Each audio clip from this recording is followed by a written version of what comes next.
Pendant que les cris des lutteurs résonnent dans les collines de la Cosaque, à Lomé, c'est le silence administratif. Ministres, directeurs, hauts cadres et opérateurs économiques ...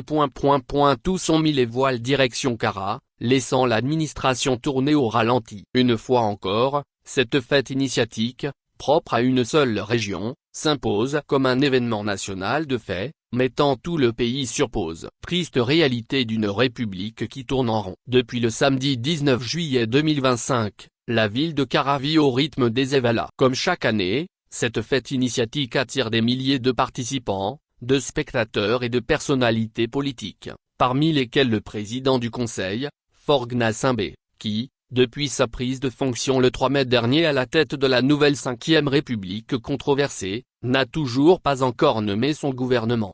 Ce qui choque, ce n'est pas tant sa présence à Cara. C'est l'impression que l'ensemble de la République a été suspendu pour cette occasion. Toute la haute administration s'y est déplacée, ministres, directeurs généraux, conseillers, chefs de service, même certains acteurs du secteur privé.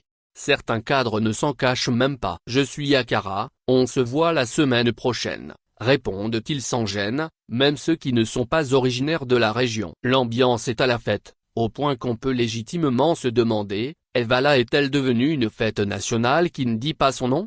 Une tradition locale? Une mobilisation nationale? Poser la question n'a rien de provocateur, même si certains pourraient y voir une attaque contre l'ethnie du chef de l'État. Ce n'est pas le cas. Il s'agit plutôt d'interroger une pratique récurrente qui donne à cette fête locale un statut privilégié dans l'agenda républicain. Les faits parlent d'eux-mêmes. Chaque année, à la même période, le pays ralentit pour se consacrer aux Evala. Et pourtant, le pays traverse une crise économique persistante. La dette publique, selon les chiffres de décembre 2024, s'élève à 417,73 milliards FECFA, soit 69,16% du PIB, à un souffle du seuil communautaire de 70% fixé par l'UMOA. Le contexte national ne justifie pas une mobilisation festive aussi prolongée, encore moins une paralysie de l'administration. Une inégalité culturelle flagrante. Ce traitement particulier accordé aux Evala contraste avec la négligence d'autres fêtes traditionnelles du pays. Qu'il s'agisse de Vazou chez les Akposo,